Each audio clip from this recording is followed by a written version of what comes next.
Okay, we are live and on the air. My name is Ann White, and I'm here with Kimberly Burnham. We are from the Creating Calm Network Publishing Group, and I'm sorry I look a little woolly and wild today. It's a beautiful stormy day in Sheboygan, and I was out playing in the rain. But today we're going to be talking about the magic of words. And Kimberly seems to be more magical than I am. Let me welcome Kimberly. Kimberly Burnham, how are you today? Hello. You're I'm feeling very doing magical. well. Yeah. You've got all the magic powers up there in Spokane, right? Yes, all the magic powers. I'm excited about today's show. I think it'll be fun to talk about the magic powers of words and how people use words in a magical way and in a not so magical, mundane way as well, but that takes advantage of the magic of words. Right, and the reason we're doing this too is, with the Creating Calm Network Publishing Group, we love words. So last week we played with different kind of words, and one of the words that I brought up was abracadabra. And abracadabra comes from an Aramaic word, and there's some controversy over the translation, but it's sort of like I speak as I create. And I mentioned that it was an amulet, and this is what it looks like. I wrote it out with the A and then AB, ABR, all the way up to the triangle. And it can work in two different ways for magic powers. Like suppose you wanted something to disappear. Like maybe there was a goat eating your lawn and you wanted to make it disappear. So you would say this line, and then this line, and then this line, and by the time you got down to the bottom, it would be gone. Or if you wanted something to appear, you would work the amulet this way. So this is the power of the word abracadabra, and that's how it looks as an amulet.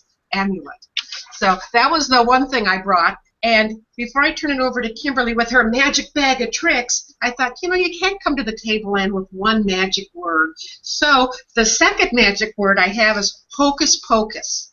And it could come from two different sources. One could be a Catholic parody. And actually it wasn't such a parody. I think it was actually in the area of persecuting Catholics. But it was a parody on the Latin, which was hoc est corpus, which means this is my body. So they would say hocus pocus when they were being very rude. But other research, and in the Jewish magic book, I found that it could be from two gods named Ocus and Bocus, which one would be a magician, one would be more of a demon of the north. So it could be Ocus and Bocus, but hey, hocus pocus. And you know what? Hocus pocus can make a dog appear. Right. Hey. Okay. Anyway, back over to you now that I've made a dog appear. See if you can make something else appear on your side, Kimberly. Right. So, whether words are magical or not really depends on your perspective. And some people would think that the only way to use magical words would be to be like spells and witches and witches. I'm not saying there's anything wrong with that, but some people would consider that not a good thing. But we've really, as human beings, for a long time, we've used symbols to ward off something bad or to bring in something good. And so even like a cross or an eye or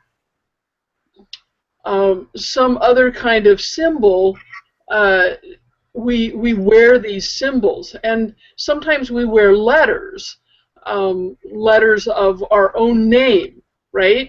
Think about your name. Is there power in your name? And are there things that you can do to change the power in your name? So that if you write a book and you have a book and it says your name, Kimberly Burnham, for example, as the author, does that change the power of your name to influence people in the world, right? So having a book, for example, using those words, right, because a book is filled with words, using those words, you give more power to your name. Or if it's really bad, then maybe you don't bring more power to your name, but you change things. And what you do as a person in the world, who you help, who you connect with, all of those things change the power or the feeling that people have when they see your name, right? You think about somebody famous, Deepak Chopra, for example. I mean, it's a little bit of an unusual name, at least for me. When I hear that name, I like have this image of Deepak Chopra and of the work that he's doing and the meditations and the healing and all of those things just in that word, in that name. And that's one thing from traditional Chinese medicine and also energy medicine, that the name that you give to things, there's power in that label, in that name. My brother, he had 3 small boys. They're all now very grown up, and one of them has a baby of his own. But when they were small, my brother would take them out, and he would walk into a room, say somebody's house or a store or some kind of building. He would walk in and he would point to a chair and he would say, "That's the timeout chair." He labeled that the timeout chair. And simply by labeling it in that way, he caused better behavior in his boys. And gave power to the chair. Yes, he gave power by labeling it with the timeout chair. And it wasn't a word, but it was a label that he attached to that. And what was funny to watch these 3 boys when they were small is that they knew if they were good that they would they could, you know, pretty much do within reason what they wanted to do and be where they wanted to be. And if they were bad, they knew that they would be sitting in that chair. And what was funny was that even like if that was the only chair in the place, they would not sit in it unless they were forced to sit in it because of the label that it had, the power that had been given it by that name. So that, you know, think about one of the things in terms of magic, if you will, or power. Think about your own name and what you're doing to create a more powerful label for yourself or name for yourself. And that can be your actual given name, or it can be a moniker that you take on. What I use, for example, is my name plus PhD, so that, you know, using that word or those letters, it indicates something about me that I think is mostly seen as a positive thing. And then I often add the nerve whisperer, because I work with people with nervous system issues and elicit better behavior from the nervous system through words, through touch, through energy. And so, you know, think about, first of all, what are you doing to give a more positive or a more powerful connotation to the words that you label yourself with, or words that other people have labeled you with. So that's one thing to consider. Also, when we Google Kimberly Burnham, it comes up with a massive amount. I don't think it makes a difference if you put PhD or not. You're still hitting the top of Google. With Ann White, it doesn't, because it's common enough. It's like John Doe. So maybe I need a new moniker in there, some kind of a, you know, Ann Butterfly White or something. So if any of the listeners out there want to add to my name, because it's very vanilla, Ann White. Wait, so put in the comments below, put what you think that Ann's moniker should be, or how she should label herself. Put that in the comments below the video, and we'll get that. Yes, perfect. Yeah, so first of all, you know, as writers, as authors, we're writing things, we're attaching our name to what we're writing. Sometimes we're using pseudonyms, you know, or other names, but, you know, think about when you're attaching your name to something, what that does both for what you're attaching it to and also for your own name. Um, there's a quote from a science fiction writer, Arthur C. Clarke, who many of you have, I'm sure, read, and he says, any sufficiently advanced technology is indistinguishable from magic. And just think about when you're writing, are you using advanced technology in your writing? Are you using all of the resources that you have at your disposal to make your writing better, for example?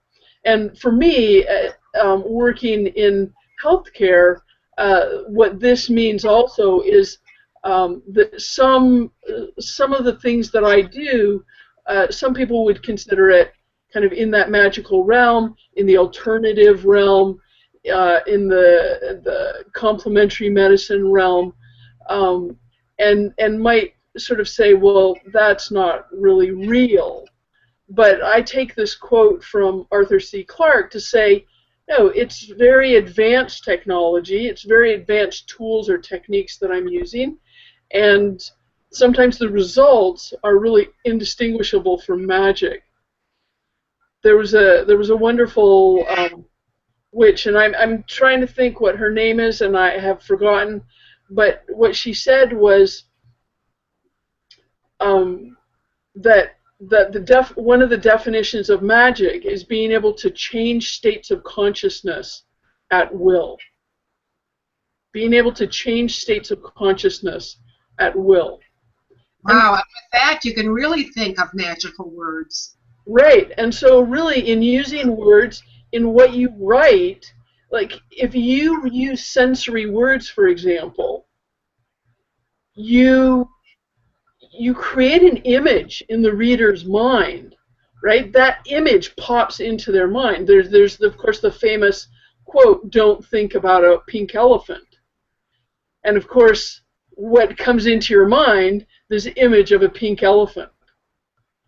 Because those are sensory words, are words that create an image or a feeling, a sensation. And there's some interesting research on Alzheimer's disease that if someone has Alzheimer's, for example, and is agitated, that we talked about this a little bit in one of our other shows, but that if they're agitated, if you use sensory words and ask them questions that ask them to pay attention to what they are seeing. So saying to them, oh, if you look outside, which of the green trees do you like the best? Which shape do you like the best? That requires them to tune into their senses and pay attention, and that literally decreases anxiety. And you can do that for your readers, or you can increase the anxiety, right? You know, it was very dark. They couldn't see anything, and then they heard a sound. That can increase anxiety or heighten the effect in there, because the reader can imagine a dark room and then hearing a sound without a lot of sensory information. Like, we're not getting a lot of information through the eyes or through the senses. And that can be more frightening, right? Or you can create a calmness by describing how you were feeling when you were walking in the forest or something like that. And so really we can change states of consciousness with our words. Like, for example, instead of saying cold, you can say it was Arctic and chilled, or other ways that you can bring out the quality with, instead of saying just one word, you can take that person there. I love Arctic chilled. That was one of my favorites. Right, and that's the thing. We have so many words at our disposal, and think about when you're using the word, are you really creating an image? Is there an energy that shifts as a result of the reader reading that word? Mm-hmm. You know, I think we've all read things where we're brought to tears. But what is that, right? What is that that ability of the writer to bring someone to tears or to laugh out loud, right? And that, in a way, is magic, because that's power in the words. Then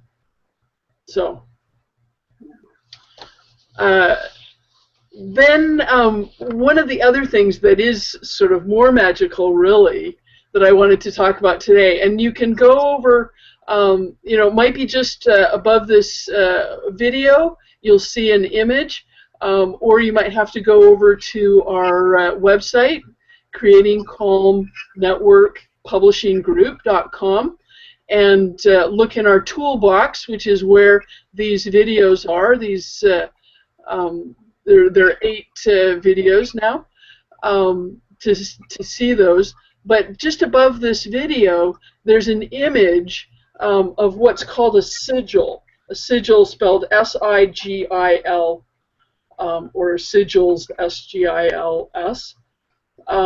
And what a sigil is, it's kind of like what Anne put up earlier with abracadabra. It's that like amulet or an image, so letters created into an image. And there's a lot of thinking within the alternative medicine world, within matrix energetics, which is a kind of energy or alternative approach to feeling better, feeling more happy, living better lives. And there's thinking that a sigil, which I'll explain in a minute, that a sigil can take conscious information and put it into the subconscious. And you know, when psychologists talk about the difference between our conscious mind and our subconscious mind, the conscious mind is like that little tip of the iceberg, and then the subconscious mind is everything, this huge iceberg below the surface of our consciousness. And that really a lot of our actions and what we do comes from that subconscious place. And so if we can, as writers, influence both the images that people are getting on a conscious level and on a subconscious level, I think it makes our writing more powerful. I think that when things go into the subconscious is where they elicit a more of an emotional release, or oh, I can really identify with this. I understand what you're saying. I can connect with what you're saying. I think a lot of that happens at a subconscious level. So what is a sigil? The sigil that you'll see on this page above the video is, I've written out the words, success with Creating Calm Network Publishing Group. So those are some words, an arrangement of words that I feel is a very good thing. I think that the work that we're doing at the Creating Calm Publishing Group helps writers and authors to be more powerful, to get their message out more powerfully into the world. And so if I write those words, success with Creating Calm Network Publishing Group, that's on a conscious level. I can explain it consciously. You can feel it consciously. To take that word, that feeling, and move it to a subconscious level, you can create a sigil. And one way to create a sigil is to write something that you want to happen, or a goal, or a feeling that you want to have. Write it, and then cross out any letters that there's more than one of those letters in the piece. And you'll see that I've done that with the image, and there are 4 letters left, including K and M, and so what were the other? F and B. So there are 4 letters that are not repeated in that phrase, success with Creating Calm Network Publishing Group. Just 4 letters. So then you take those 4 letters and you turn them, or you make them bigger, and you can put one inside of the other or next to each other, but you create an image with those, whatever letters are left over from your phrase that are not repeated. You create an image, a symbol, if you will. And so you can see above this video the symbol that I've created that symbolizes success with Creating Calm Network Publishing Group. And the idea with sigils is that you can create that symbol and then look at it. You might want to color it in, you know, shade it in some way with colored markers or whatever you want to do, but really not think about what was that phrase that you used, but really think about that image and have that image come into you. And then sometimes people will take the piece of paper and will just tear it up and just let go of both the phrase and the image that they've created, and just let it kind of percolate in the subconscious, where it can really bring that power into reality, into your life, so that you can really use the resource that's available there. Wow, I never even heard of that before, Kimberly. I'm so glad I tuned in today. Yeah, so that's something, that's a way that people in some healing arts, if you will, use letters. And if you look up sigils online, you'll see lots of images where there's different letters in the image, and basically, rather than writing out the words, those letters have been put together in a way that creates a symbol that's symbolic of something else, because our subconscious is very symbolic. And if you think about it, when you write the word blue, write those letters, B-L-U-E, they're symbolic of something, right? Those letters in a book, usually they're not the color blue, they're not blue in any way, but they evoke a feeling, a sensory image. They evoke that. And so words, really all words, are symbols. They're symbols for how we experience the world. And in a way, the mark of a good writer is someone who can use those words to not only heal their own experience and change how they see their past, but also can evoke a connection, a release, a feeling in the reader that does something good, that has a healing effect. Yeah, and I was trying to think of even all the synonyms that can go with that. Like when you're talking about blue, I was just riffing on trying to describe blue, or the feelings of blue. So there's so much power in even using colors. Right, well, colors are sensory words. So going back to what I was talking about Alzheimer's and anxiety, color words make you more calm. And you know, you always love it when I say traditional Chinese medicine. In traditional Chinese medicine, the color blue is associated with the water elements, with the kidneys and the bladder. And the kidneys in traditional Chinese medicine are associated with fear. And so blue can be a very calming, a decreasing the fear kind of color from that perspective. And so if you say to a Chinese medicine practitioner, or an acupuncturist, or someone who's familiar with Asian medicine, you say the word blue, it's connected to all these other things, so that it doesn't just mean, oh, she's talking about this color, but it brings in the feeling, the energy of all these other things. And I think a lot religious words are like this, so that if you say the name of a religious leader, or a word that has a religious connotation. It's not just that arrangement of letters. It's not just the label of one thing, but it evokes this whole field of energy. And we can really, if we're conscious of it, we can use words to evoke a whole field of energy in our writing. And I think that does come down to a very magical kind of thing. Kimberly, my magic words are the very first word I use to start my writing, and then the end. Right. The magic from getting started and getting it finished.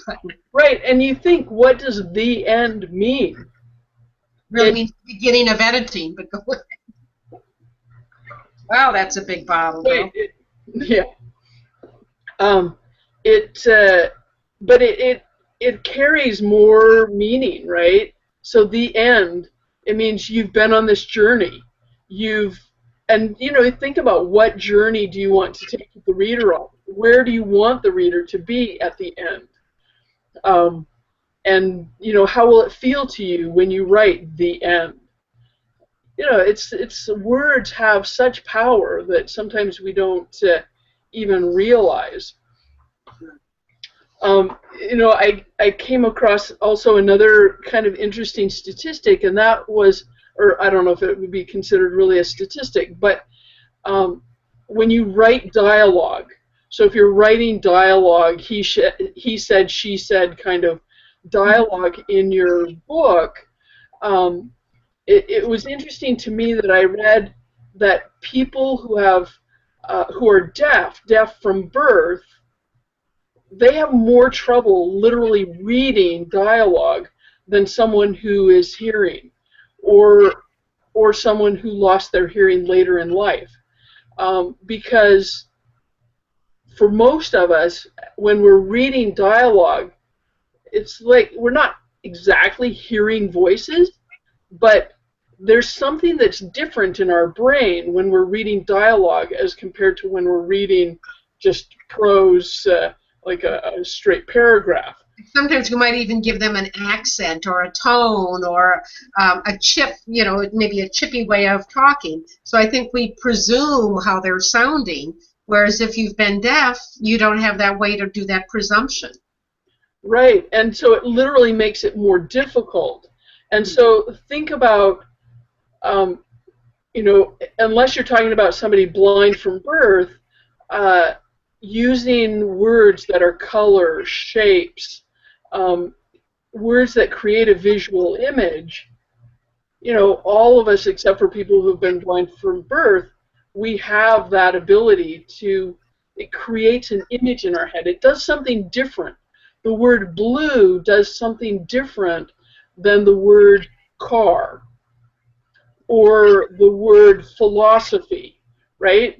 And that's one of the reasons, too, to use concrete words, because if you use the word philosophy, not that you can't use the word philosophy, but if you use the word philosophy, it doesn't really create an image, or it doesn't create an image for most people. I do have a book that's called Plato and a Platypus Walk into a Bar, and it's jokes that illustrate different kinds of philosophical thought.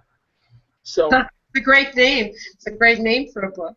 Anyway, as our time is coming to a close, as Kimberly said, we have 8 of these videos. Things like how you can write hot and edit cold, where you should write, what your climate should look like or your environment should look like when you're writing. We have things about grammar. We have things on how to get motivated to write, whether you do morning pages or daily writing. And the next thing that Kimberly and I are going to be working on is switching the focus now on things like social media. And there's going to be a package that is going to be coming up that many of you authors and soon-to-be authors are going to be interested in. Kimberly, I don't know if you want to just give them a little appetizer of what they can look for on our website. coming up. You know, earlier you mentioned if you Google my name. If you Google my name, Kimberly Burnham, very close to the top, sometimes even above my personal website that has my name on it, comes my Amazon authors page. And so one of the things that we're going to have is basically it's an audio, a 1-hour audio program that walks you step by step through setting up your Amazon authors page. And we certainly will work individually with you if you want us to individually help you set up your Amazon authors page, but we're going to pack that 1-hour audio with lots of tips and tricks, not tricks exactly, maybe magic, we'll say, Little magic. Of how to set up your Amazon authors page, how to put up events there, how to make sure that your Amazon authors page shows up pretty high on the Google page if someone Googles your topic or your name. And that sounds great. So just keep the lookout, and we will let you know on some of our social media. But it's something that you can really see not only how to create it, but how to work it and have it work for you. So we will be back with you. Just stay in touch, and you can find us at the Creating Calm Network Publishing Group.com. Kimberly, thanks for the magic. Have a magical afternoon. Oh, you too. Thanks so much. This is always a pleasure. Take care, everybody, and keep writing.